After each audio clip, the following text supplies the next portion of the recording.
You know I love superheroes. You know I love dark stories. But man, I just can't with The Boys. I just can't.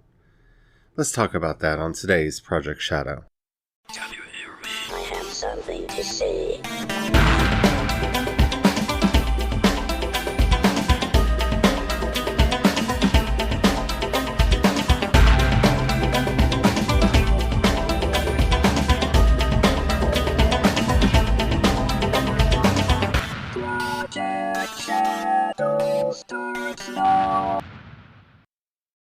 Hello everyone, how are you doing today? My name's Charlie. You might know me better as sci-fi fantasy writer C.E. Dorset, especially if you're reading my new book, Crucify My Love. Hi. Yeah. I don't like doing bad reviews. I don't like talking down about other people's creative work, but sometimes, don't worry, I will give a spoiler alert, but it's not much of a spoiler alert because it's in the trailers and, yeah. Anywho, before we get into the topic of today's show, if you haven't already, please take a moment to rate this podcast in whatever app you're listening to me on. Really does help out a lot. Tells the algorithm to share the podcast with more people. The more people that listen, the better the chance we get to talk to one another. The more we get to talk, the better everything is, because that's why I do this. I like the community. I like the conversation. So yeah, we're going to talk about The Boys. If you're not familiar with what I'm talking about, The Boys is a show that exists on Amazon Prime. It's loosely based on a comic book by the guy who did Preacher and Herogasm. Because, yeah, everybody's trying to snap up them comic book titles, you know what I'm saying? And I was kind of excited about it.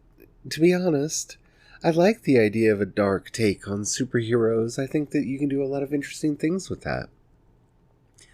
It's kind of hard when Alan Moore and company did The Watchmen and kind of stole everybody's thunder by doing it really, really well.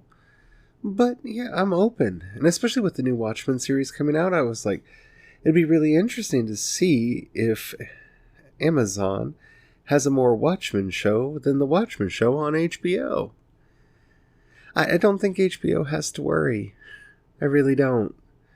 Because even people that like it, and even some of the better reviews that I've seen of it, talk about the problems the show has. And I'm not going to talk about all of them because I literally only watched one episode. And then I started watching other people's reviews and listening to their reviews and seeing what they had to say about it, and realized that my knee-jerk reaction was probably a good one, and I probably wouldn't enjoy the rest of it. So more than likely, there isn't really a chance that I'm going to watch any more of The Boys. Why, you might ask? Is it because it's crass? Is it because it takes an irreverent view of superheroes? No. The answer is quite simple. The Boys was boring. Boring. Now, I'm not saying everything has to be rip-roaring action-adventure for me to get into it, because I love The Assassins. And if you haven't seen that movie, the brilliant movie came out a couple years ago, you should definitely watch it if you can take it. My husband's never made it through the whole film awake. It's very slow, it's very subtle. A lot of the action actually takes place in the background, out of focus. Sometimes even out of frame. Sometimes you just get to hear it happening in the other room. But there's a certain beauty to the subtlety of that movie. To the characters and the world building, and the fact that it relies on you understanding the tropes of the genre so that you can understand what it's doing as it subverts them one by one by one. And yes, that is exactly what The Boys is supposed to do. First of all, I have to say that the characters were just knockoffs. I don't know if this is true of the original comic because I didn't read it. It didn't look interesting to me, and it still doesn't look interesting to me. So I can't say if this is a defect that it inherited from its original property or not, but the characters that we meet are very clearly knockoffs of the characters that we meet in The Watchmen, one by one down the road, except for the fact that maybe their Dr. Manhattan wears clothes. I'm not quite sure if Homeland is Dr. Manhattan or not, but maybe. Their comedian is definitely the comedian. Their Silk Spectre is definitely Silk Spectre. And, oh, they've got a Rorschach played by Carl Urban, who doesn't wear anything on for his face, at least not in the first episode, but he does have that hat and coat to make you remember Rorschach by. And that was the first thing that really kind of set me off, is it's one thing to do a pastiche of characters, and you can do that, and you can do that quite well. This is not that. None of these characters were particularly interesting. None of them really stood out at all. The main character, I guess, the two people were supposed to be watching everything through their eyes. They're dull. They're boring. They don't have anything to particularly hook us into it, because it's a streaming show that assumes you're going to binge and get to the next episode, and so it doesn't have to hook you early. It doesn't have to hook you at all. You're just going to watch it, and by the time you've watched it, the sunk cost fallacy is going to kick in, and you're going to think that you liked it. But you know what? There's a lot of things that I want to be writing and reading and watching and listening to. So if I don't like the first episode of something, I don't continue. And that, more than anything, seemed to be the attitude that the show had. Oh, I could explain this to you, but you're going to keep watching, so I'm going to leave it for later. And so we meet characters and we get no development on them. We get no reason to actually care about them. We get no reason to care about the world or the stakes, or are there even stakes? We don't know. And of course it's dark and it's gritty, because everybody loves dark and gritty. I mean, look at how well they did over at DC with dark and gritty. That's just all that we want, isn't it? And so everybody's tragically flawed and not quite perfect and comes from a bad background. And yeah, there's nothing inherently wrong with that, but I should be able to care about someone, shouldn't I? I mean, the crew of the Battlestar Galactica, they were all flawed. Tragically so in some cases, but you at least had something to hold on to, something to get you through, something to make you interested in the series so that you watched it all the way to the end. Not here. Oh, maybe those things come about in later episodes, but no, I'm not going to wait and find out if they become interesting, because they weren't interesting. And since they weren't interesting, I'm not going to be investing any more time. That, to me, is the ultimate sin of this show, and we'll talk about some of its other ones in a moment, but its penultimate sin, the one that stands and stares right into the sun even though it's told not to, is that it's just boring. The setups are obvious. You can see them coming from a mile away. And usually I'm forgiving about that because I'm a writer and you kind of notice the beats and you kind of get a sense of where a story's going every now and then, because, you know, a lot of storytelling is formula, whether you write by a formula or it just springs out of you. Stories have structures just natively inside our brains. So I generally try to be forgiving about that. Because when I say that this show is predictable, I mean the setups are just put out there. I mean, they might as well just flash a little icon in the bottom corner of the screen saying, "This is about to happen. Don't be surprised when it does." Because none of it's surprising. It's all telegraphed well in advance, and not very subtly so. The writing was weak. The characters were thin and uninteresting. I have to say, the actors really worked hard to try to make the poor material that they were given shine in some way, but, well, there's only so much polish you can put on something like this before you're just losing effort to the work. Because it wanted to be shocking. You can tell that it thinks it's subversive, that it thinks it's shocking, that it thinks it's gonna come at you with some great revelation about superheroes and superhero fandom that makes you go, well, I never. But it doesn't. Because it doesn't think hard enough. It doesn't have the mind for it. And I feel very safe in saying that because even Movie Bob, who, if you haven't watched his review, I believe it's over on The Escapist, when he talks about it, he talks about the shallowness of it as well, even though he actually liked it. But I just couldn't watch anymore.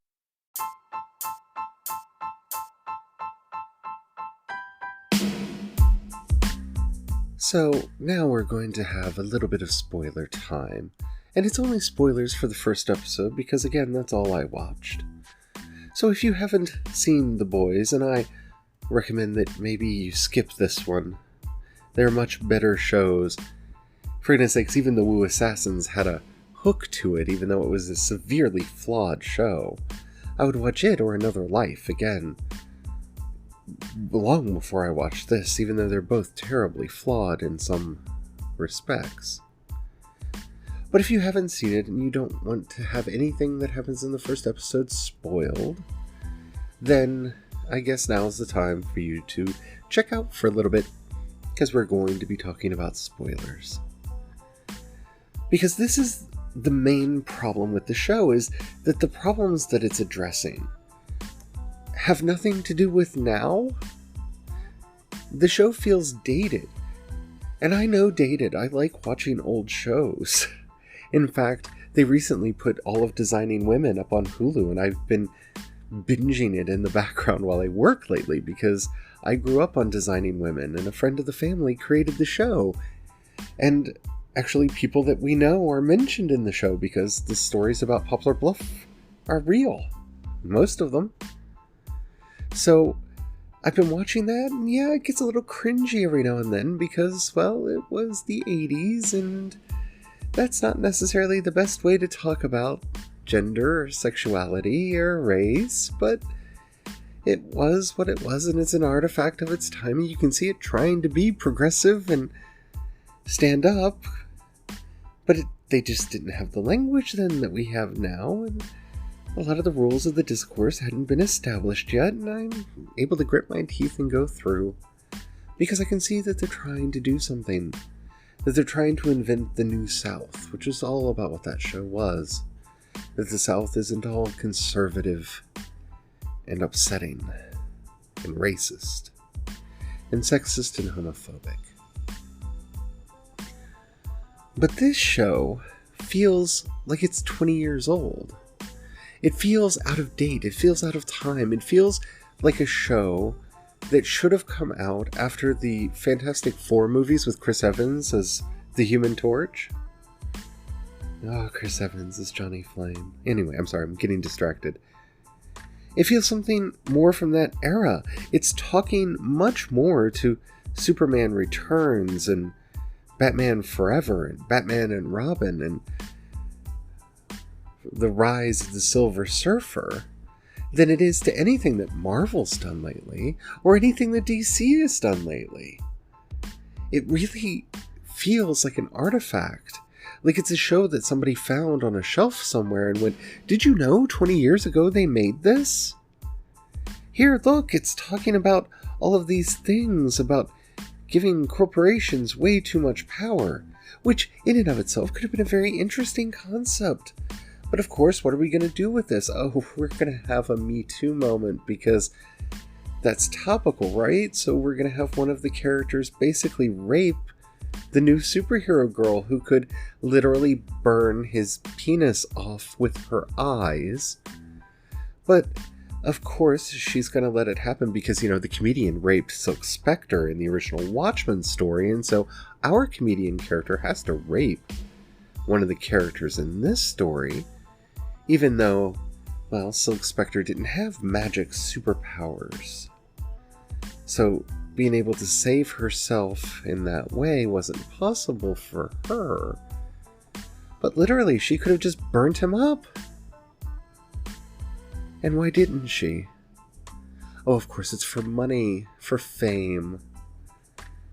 She decides to just take one for the team, and of course, the other female superhero on the team just kind of tells her to suck it up, because that's what it takes to be a female in this world, because there's no female solidarity. Now, if you want to be a superhero, you're gonna get raped, because that's what it takes to be a superhero girl. Yeah, but she's a superhero with actual superhero powers. And yeah. Okay. So the events don't quite make sense within the narrative itself, because, yeah, if she was, I don't know, someone who just knew how to fight well or something, who wouldn't be able to stand up to him, maybe, okay. And yes, we can say that she was starstruck and she didn't know what to do and blah, blah, blah, blah, blah, and whatever. You can try to excuse it away, but she has superpowers, and it's 2019. It's 2019, she has superpowers. And she doesn't stand up for herself, she just lets herself be raped. Because of course she does, because she's a woman. And that's what happens, right?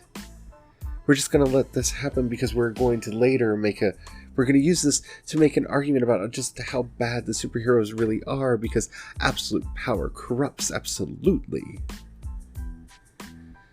And then we have our shop attendant guy who we have absolutely no reason to care about, because he's a rather mundane character who has a very mundane life, who is kind of awful in and of himself, who actually thinks about, wouldn't it be great to have superpowers so he could do really bad things. So yeah, he's a good guy.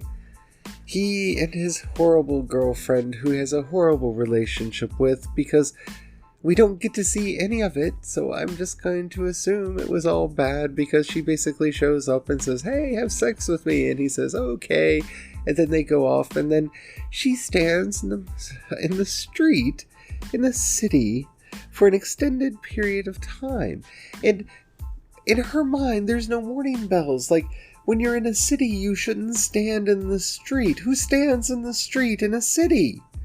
I've lived in cities. Streets are the things you scurry across as fast as you can so you don't get run over. But no, she just stands there. She just stands there. And then, of course, another superhero, whose powers are obviously based on the Flash, runs right into her, and she bloops into just a whole bunch of goo. Except for her hands are still in her boyfriend's hands, because isn't that tragic? Because we're not going to pay homage to anything that has anything to do with reality or physics in this show, because we're from an earlier era.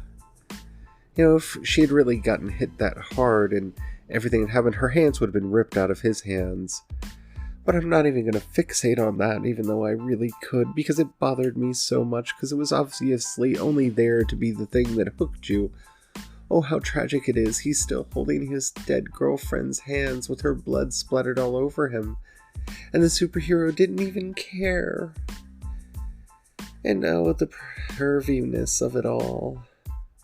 Because they're all perverts, and they're horrible, and yeah, oh look, there's that one superhero who apparently is very homophobic, having a gay orgy in a nightclub, because Of course he is, and we're not going to make any commentary about that because we're just going to accept it because everything's so horrible in this world and everything's so bad that it's just okay, except for we're going to get revenge somehow because we are the good people who get revenge because the bad people are indistinguishable from the good people because the good people have fantasies of being superpowered with... Okay, I've lost the thread here. I've lost it all. What are you trying to tell me, show? What are you trying to do? I don't even think you know anymore. And that's why I just can't even. I wanted to like this show. I wanted to watch more of the show. I wanted it to be something that would be interesting and maybe have a heart, maybe have a mind, maybe have a message. But no, it's a show that goes after the tropes of the early 2000s and the late 90s. Has nothing to say about what's going on with the genre now, or even in society now, and just loses the thread with boring, uninteresting characters. Anywho, I hope you enjoyed this episode. If you did and you haven't already, please rate it in whatever app you're listening to me on. It really does help out a lot. It tells the algorithm to share the podcast with more people. That really does help. If you have $1 you can pass my way, down in the show notes you'll find a link to both my Patreon and the community support tab. Difference between the two is people on Patreon occasionally get stuff.